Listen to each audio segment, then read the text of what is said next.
बिस्मिल्लाहिर्रहमानिर्रहीम। लाखों करोड़ों दरूद नबी करीम सल्लल्लाहु अलैहि वसल्लम और उनकी आल औलाद पर।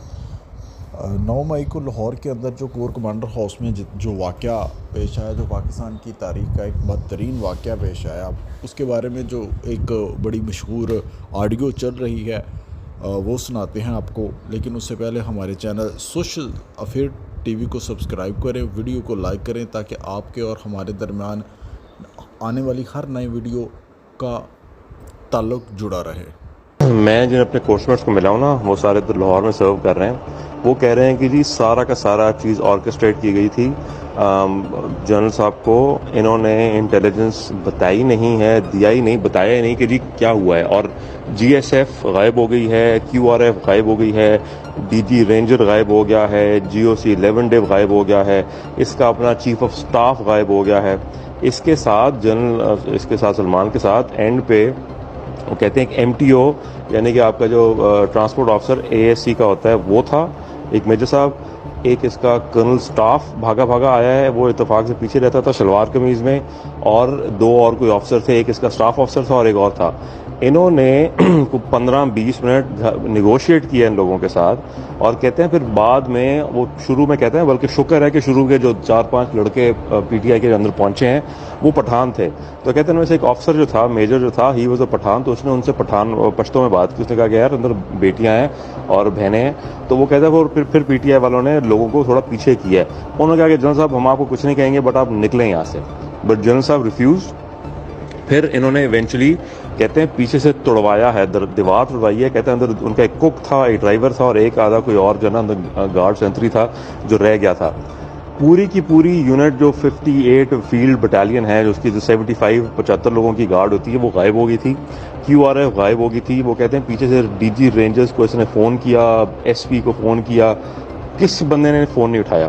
कहते हैं फिर इन्होंने भागे वहाँ से, तोड़वा के गेट पीछे से दीवार तोड़ी है, और साथ में नेबर्स कोई रहते हैं, उनकी गाड़ी उन्होंने मांगी। उन्होंने कहा कि हमें चाहिए गाड़ी, आपा साथ हैं हमारे, फातिमा आपा और बच्चे साथ हैं।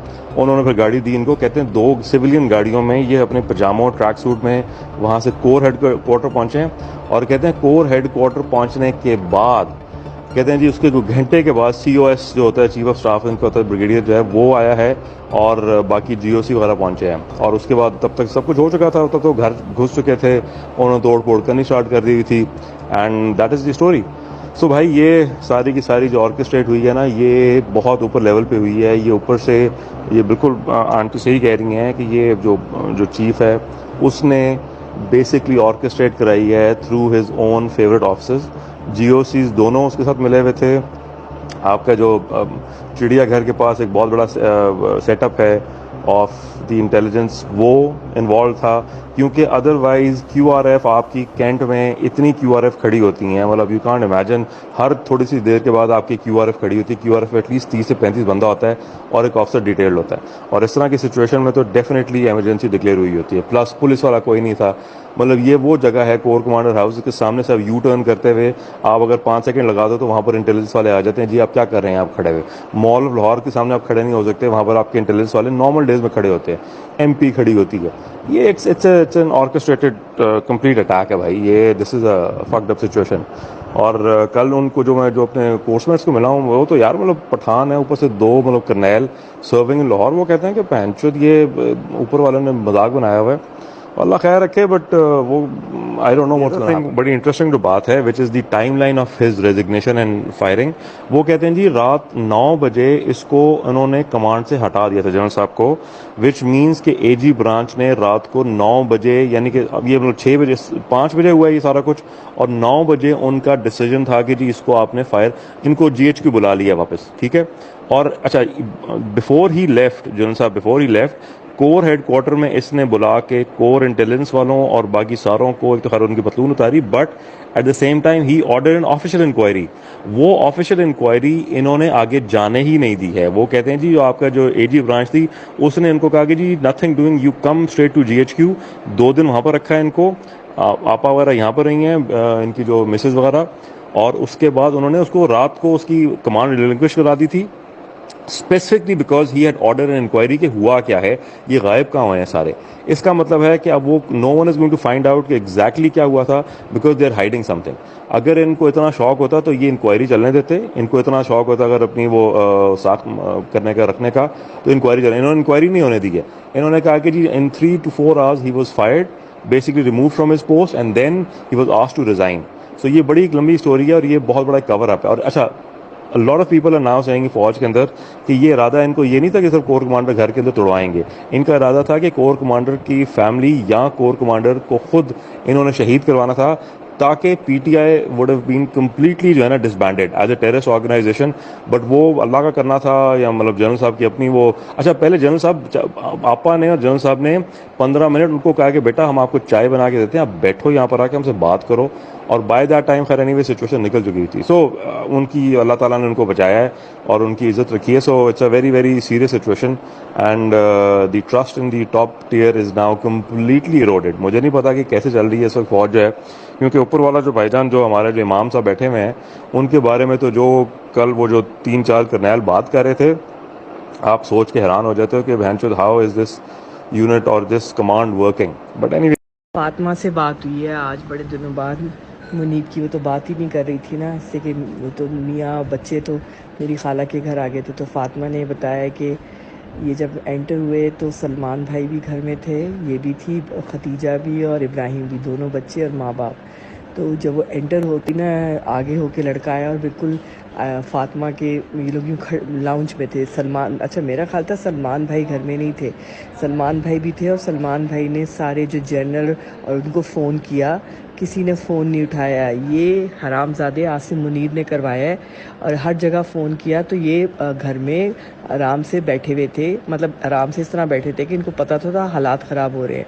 और इन्होंने पहले ही कह दिया था कि मैं सिविलियंस पे कोई गोली शोली नहीं चलाऊँगा। मैंने आपको बताया ना कि बड़ा ये नेक इंसान है।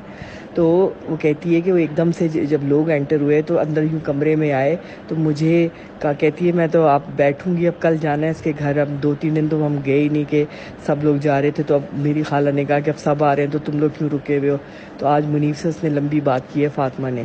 तो कहती है कि एकदम वो जवान सा लड़का आगे आके, जैसे डंडे नहीं पकड़े हुए, आगे आके आया और ये कहता है कौन हो तुम, इसको कहा फातिमा को। तो फातिमा ने कहा मैं इस घर में रहती हूँ, मैं इस घर में रहती हूँ। मुनीब क्या कहा था, घर में रहती हूँ क्या, और दूसरा जुमला क्या कहा था, मैं इस घर की क्या हूँ, मैं यहाँ रहती हूँ, मैं घर में रहती हूँ। एकदम से फातिमा, ये मेरा घर है, हाँ फातिमा ने कहा मेरा घर है। वो डंडे लेके जब आगे आए तो फिर उस लड़के ने एकदम से कहा कि हम क्या, मुनीब क्या जुमला बोला, हाँ आप अंदर चली जाएं, हम और तो आप, हाँ आप हमारे लिए काबिल एहतराम है। तो वो तो उसने कहा आप अंदर चली जाएं, काबिल एहतराम है। फिर इसने अपनी बेटी को और बेटे को कहा अंदर जाओ। तो बेटी ने कहा कि वो जो खतीजा जिससे मैं ईसा की करना चाहती थी वो वाली, उसने कहा कि मैं अम्मा आपके बगैर अंदर नहीं जाऊंगी। फिर इसने चीख के कहा कि अंदर जाओ, मैं तुम्हारी वजह से यहाँ बाहर खड़ी हूँ, अंदर जाओ। तो फिर सलमान भाई वहीं खड़े रहे खामोश, कुछ नहीं उनको कहा। और उन्होंने वो धामा बोलना शुरू किया, उसमें वो गुल्लू बट सब थे।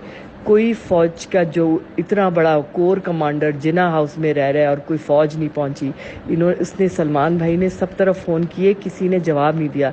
ये सारा प्लानिंग से इसके साथ किया गया, जैसे कि ये उनके ख़िलाफ़ खड़ा हुआ है ना। इसने पहले कह दिया था कि मैं नहीं करूँगा कुछ, मैं कोई ऑर्डर नहीं दूँगा पूरे लाहौर को, मैं नहीं, लाहौर तो उसके अंडर था ना सलमान भाई के। तो फिर जो है ना सलमान भाई खामोश खड़े रहे, बस सब्र से देखते रहे कि तोड़म फोड़ी हो रही है, खड़े रहे। और बच्चों को फिर उसका जब थोड़ी देर होगी, जब आग लगना शुरू हुई तो फिर फातिमा को कमरे में और बच्चों को कमरे में भेजा। और फातिमा कहती है आप लोग फिल्मों में भी नहीं सोच सकते जो हुआ।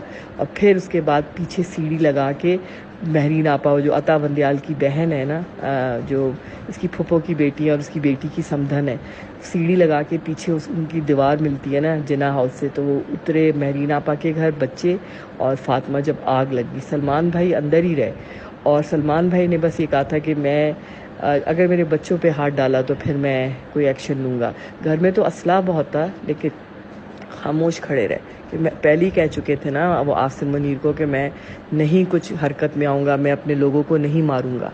तो इसीलिए तो देखें क्या किया है उन्होंने इसके साथ। पता नहीं आगे क्या करेंगे, अब कल जाएंगे मिलेंगे।